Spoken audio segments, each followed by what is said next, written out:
بسم اللہ الرحمن الرحیم۔ 8th کلاس، آج ہمارا 9th لیکچر ہے جس میں ہم اپنا لیسن خون کا بدلہ پڑھ رہے ہیں۔ میں نے آپ کو لاسٹ لیسن میں بتایا تھا کہ یہ ایک لوک کہانی ہے جو کہ ہمارے صوبہ خیبر پختونخوا سے ہے۔ اس کے بارے میں تھوڑا سا بیک گراؤنڈ بھی ہے، میں نے آپ کو بتایا تھا، یقیناً آپ کے مائنڈ میں ہوگا۔ اس کہانی میں اور ہر کہانی میں کوئی نہ کوئی اخلاقی سبق ہوتا ہے، اور اس کہانی میں خاص طور پر اس علاقے یعنی خیبر پختونخوا کی ثقافت کے بارے میں بتایا گیا ہے کہ وہ لوگ بہت زیادہ مہمان نواز ہوتے ہیں اور گھر آئے دشمن سے بھی اچھا سلوک کرتے ہیں۔ کچھ حصہ اس کہانی کا ہم نے پڑھ لیا تھا، آج ہم نے یہاں سے پڑھنا ہے۔ یہ پیج نمبر 33 ہے۔ ایک رات سپن گل نے اپنے باپ کو خواب میں دیکھا کہ وہ کہہ رہا ہے، بیٹی میری روح تجھ سے بہت خوش ہے۔ یعنی ایک رات جو ہے وہ سپن گل کو خواب میں آتا ہے کہ اس کا باپ کہ میری روح یعنی میں تم سے اب خوش ہوں۔ جیسے کہ ہم نے پڑھا تھا کہ مراد خان کو کوئی ناحق قتل کر کے چلا جاتا ہے، اور مرتے وقت مراد خان بڑی حسرت سے کہتا ہے کہ کاش کوئی میرا بیٹا ہوتا جو میرے خون کا بدلہ لیتا، اور جو سپن گل ہے وہ اپنے باپ سے وعدہ کرتی ہے کہ میں آپ کے قاتل کا سراغ لگا کر اس سے آپ کا بدلہ لوں گی، جس کی کوشش میں وہ اپنا آپ بھول جاتی ہے، اپنی ماں کی خدمت سے بھی غافل ہو جاتی ہے۔ اب مراد خان جو ہے وہ سپن گل سے کہہ رہا ہے، اب مجھے کوئی ملال نہیں کہ میرا کوئی بیٹا نہیں ہے۔ ملال یعنی دکھ یا رنج، یعنی اب اس بات کا مجھے کوئی افسوس نہیں ہے، اور کوئی مجھے اللہ سے شکوہ نہیں ہے کہ مجھے اللہ نے بیٹا کیوں نہیں دیا۔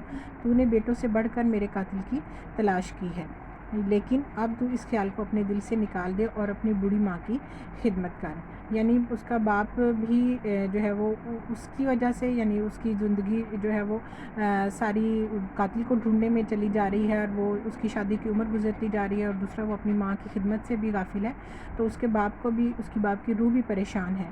تو اس نے خواب میں آ کر انہیں اس سے کہا کہ تم جو ہو یقیناً تم نے بیٹوں سے بڑھ کر میرے ساتھ محبت کی ہے اور میرے قاتل کو ڈھونڈنے کی کوشش کی ہے، لیکن اب تمہیں اپنی ماں کی خدمت کی طرف توجہ دینی چاہیے۔ اس خواب سے سپن گل جاگ اٹھی اور اس کے کانوں میں بڑی دیر تک اپنے باپ کی آواز گونجتی رہی۔ اس خواب کے بعد فوراً ہی اس کی آنکھ کھل جاتی ہے، اور کافی دیر تک اس کے کانوں میں ایسے معلوم ہوتا ہے کہ جیسے اس کے باپ کی آواز آ رہی ہے، اور اس کا باپ اس کو کہہ رہا ہو کہ اب تم زندگی کی طرف واپس لوٹ آؤ۔ اس کے بعد ہے اتنے میں دروازے پر دستک ہوئی، دستک یعنی دروازہ کھٹکا۔ تھوڑی دیر کے بعد پھر کسی کے کانوں میں تھوڑی دیر کے بعد پھر کسی نے دروازہ کھٹکایا، یعنی دوبارہ دستک ہوئی۔ اب ماں بھی جاگ پڑی، یعنی اب ماں کی بھی آنکھ کھل گئی۔ ماں بیٹی دونوں نے اٹھ کر دروازہ کھولا۔ دروازہ کھلتے ہی ایک زخمی نوجوان دھڑام سے اندر آ کر گرا۔ جب 2-3 بار دستک ہو گئی کہ اس قدر زور سے آواز آ رہی تھی کہ اس کی ماں کی بھی آنکھ کھل گئی، اور جب انہوں نے دروازہ کھولا تو ایک نوجوان زوردار آواز کے ساتھ گھر کے اندر آ گرا اور بے ہوش ہو گیا۔ وہ کچھ دیر اسے دیکھتی رہیں، پھر ماں نے اس کے منہ پر پانی کے چھینٹے مارے، یعنی پانی ڈالنا اس کے منہ پر۔ کچھ دیر تک تو وہ بیچاری حواس باختہ ہی ہوگی کہ اچانک ہمارے ساتھ یہ کیا ہو گیا ہے کہ آدھی رات کا وقت ہے اور اتنی زور سے دروازہ کھٹکایا، اور پھر اچانک ہی ایک اجنبی جو ہے اندر آ کر گرے اور پھر بے ہوش ہو جائے، یعنی نہ اپنا نام پتہ بتا سکے، نہ ہی یہ بتا سکے کہ وہ کون ہے، اور جو ہے پھر ان کے لیے یہ ایک بڑی حیران کن بات تھی۔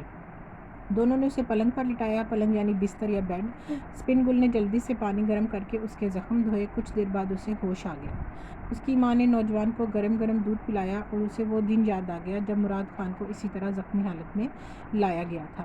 یعنی دونوں ماں بیٹیوں نے فوراً اسے طبی امداد دینے کے لیے جو ہے وہ پہلے اس کے زخموں کو دھویا، اور جیسے ہی اس پر گرم پانی سے اس کے زخموں کو دھویا گیا ہوگا تو اسے ہوش آ گیا۔ ماں نے اسے فوراً گرم دودھ دیا، اور انہیں وہ وقت یاد آ گیا کہ جب مراد خان کو بھی اس طرح سے لوگ اٹھا کر لائے تھے جب وہ زخمی تھا۔ اس نے نوجوان کو بتایا کہ آج سے 2 سال پہلے میرے شوہر کو بھی کسی بدبخت یعنی بد نصیب نے گولی مار دی تھی، لیکن اس کا زخم مہلک تھا۔ مہلک یعنی بہت زیادہ زخم بگڑ چکا تھا، یعنی ہلاک کر دینے والا ہو چکا تھا، بہت ہی زخم پھیل گیا تھا، اس لیے وہ مر گیا۔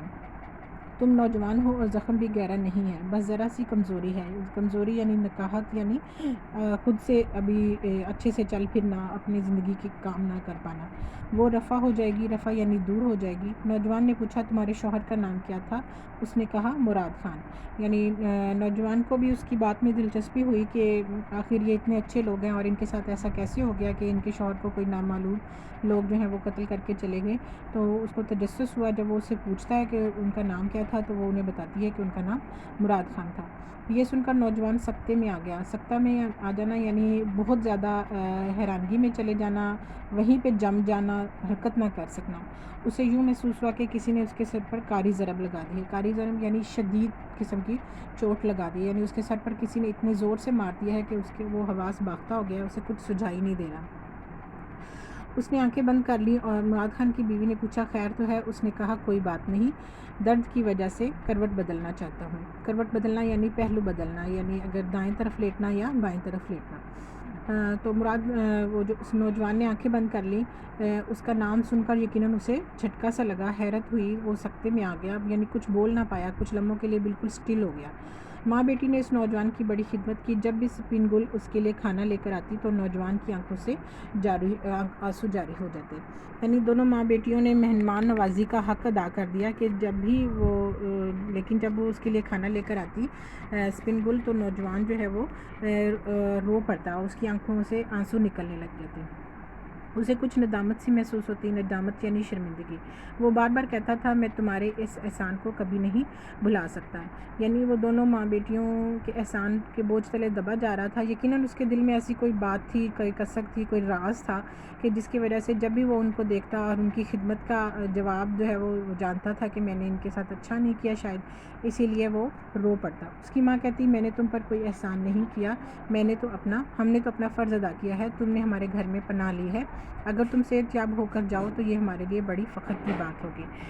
یعنی یہ انہوں نے اس علاقے کی اپنی روایت کو بیان کیا ہے کہ جب کوئی ان کے گھر آ کر اپنی مدد کی درخواست کرے تو وہ لوگ پھر جو ہے وہ اس پر اپنی ہر ممکن کوشش کرتے ہیں۔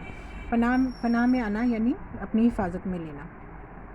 سپن گل نے کہا میرے باپ کی روح کس قدر خوش ہوگی کہ ہم نے ایک زخمی کو پناہ دی اور اس کی خدمت کی۔ پھر جب وہ یہ بات کر رہا تھا کہ میں تمہارے احسان کا بدلہ نہیں چکا سکتا اور یہ اس طرح سے، تو سپن گل نے اس کے کہا کہ تم جو ہے وہ پریشان نہ ہو، تم میرے باپ کی روح جو ہے وہ ہم نے یعنی یہ سارا کچھ اپنے باپ کی روح کو تسکین کے لیے کیا ہے کہ وہ کتنی خوش ہوں گے کہ ہم نے ایک زخمی کو پناہ دی ہے۔ یہ بات سن کر نوجوان چلا اٹھا یعنی چیخ کر بولنا۔ سپن گل اپنے باپ کی بندوق لے آؤ اور مجھے قتل کر دو، اپنے باپ کے خون کا بدلہ مجھ سے لے لو۔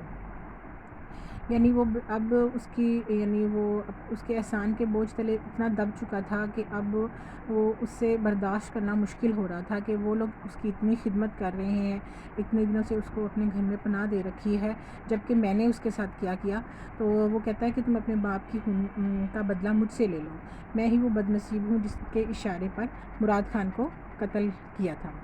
اب وہ یہ بتا رہا ہے کہ میں نے قتل کیا تھا لیکن کسی کے اشارے پر، یعنی کسی کے کہنے پر میں نے اسے مار ڈالا۔ مجھے خبر نہیں تھی کہ تقدیر مجھے مراد خان کے گھر پر جو ہے وہ پناہ لینے پر مجبور کر دے گی۔ تقدیر یعنی قسمت۔ یعنی وہ کہتا ہے کہ میں اس بات سے لا علم تھا، میں یہ کبھی بھی نہیں سوچ سکتا تھا کہ قسمت مجھے اسی کے گھر لے جائے گی جس کا میں نے قتل کیا ہوگا۔ مجھے قتل کر دو، میں زندہ رہنے کے قابل نہیں ہوں۔ سپن گل کے سینے میں انتقام کی آگ بھڑک اٹھی۔ یعنی سپن گل جو سمجھ لو کہ اتنے سالوں سے اس بات کا شدت سے انتظار کر رہی تھی کہ میرے باپ کا قاتل میرے سامنے آئے، تو وہ اس نے یعنی جب یہ سنا کہ یہی میرے باپ کا قاتل ہے تو بہت زیادہ وہ غصہ میں آ گئی اور ایک بپرے ہوئے شیر کی طرح دوڑتی ہوئی کمرے سے اپنے باپ کی بندوق لے آئی۔ بپرے ہوئے یعنی غصے میں، یعنی ایک غصیلا شیر جن کے بہت غصے میں جو ہوتا ہے وہ اس کے ویسے جذبات ہو گئے اور وہ اپنے باپ کی بندوق لے آئی۔ آج تو وہ دن آیا تھا جس کی آرزو میں وہ زندہ تھی، یعنی آج اس کی خواہش کی تکمیل کا دن تھا کہ چونکہ اس کی خواہش تھی، بڑی شدت سے یہ خواہش تھی کہ اس کے باپ کا قاتل اس کو مل جائے اور وہ اسے اس کا خون کا بدلہ لے سکے۔ آج کے دن کا تو اس نے مرے ہوئے باپ سے وعدہ پورا کرنا تھا۔ سپن گل نے بندوق کی نالی نوجوان کی طرف کی تو اس کی ماں نے ڈانٹ کر کہا، لڑکی تیرے حواس تو ٹھکانے میں ہیں۔ حواس یعنی ہوش، یعنی میری بیٹی تم ہوش و حواس سے کام لو، ایسا تم نہیں کر سکتی۔ اور وہ آگے بھی بتاتے ہیں ہمیں کہ وہ ایسا کیوں نہیں کر سکتی۔ یہ نوجوان اگرچہ ہمارا دشمن ہے لیکن اس نے ہمارے گھر میں پناہ لی ہے، یعنی وہ کہہ رہے ہیں کہ یہ بات تو میں مان لیتی ہوں کہ یقیناً یہ ہمارا دشمن ہے، اور تم نے اپنے باپ سے وعدہ بھی کیا تھا کہ تم اس کی جان لے کر اس کی جان کو سکون پہنچاؤ گے، لیکن کیا ہے کہ اب ہم مجبور ہیں۔ مجبوری کیا ہے کہ اس نے ہمارے گھر میں پناہ لی ہے۔ اگر ہمارے گھر میں اسے کچھ ہو گیا تو ہم کسی کو منہ دکھانے کے قابل نہیں رہیں گے۔ یعنی لوگ جو ہیں وہ اس علاقے کے لوگوں میں یہ رواج تھا نا کہ کوئی اگر اس کے گھر کسی کے گھر پناہ لے جائے، وہ ان کا دشمن ہی کیوں نہ ہو، تو اس کی جان کی حفاظت اس کے ذمہ ہو جاتی ہے۔ بیٹی تو اچھی طرح جانتی ہے ہمارا دستور ہے، دستور یعنی طور طریقہ ہے، یہ ہمارا قانون ہے یہاں کا کہ اگر دشمن بھی ہمارے گھر میں پناہ لے تو ہم اس کی جان کی حفاظت کرتے ہیں۔ یہ تو ہم کبھی سوچ بھی نہیں سکتے کہ گھر آئے مہمان کو قتل کر دیں۔ سپن خدا کے لیے بندوق پھینک دو۔ امید ہے کہ آپ کو آج کا لیکچر اچھے سے سمجھ آ گیا ہوگا۔ اس کے الفاظ معنی آپ نے بہت اچھے طریقے سے لرن کر لینے ہیں۔ میری طرف سے اللہ حافظ، اپنا بہت سارا خیال رکھیے، شکریہ۔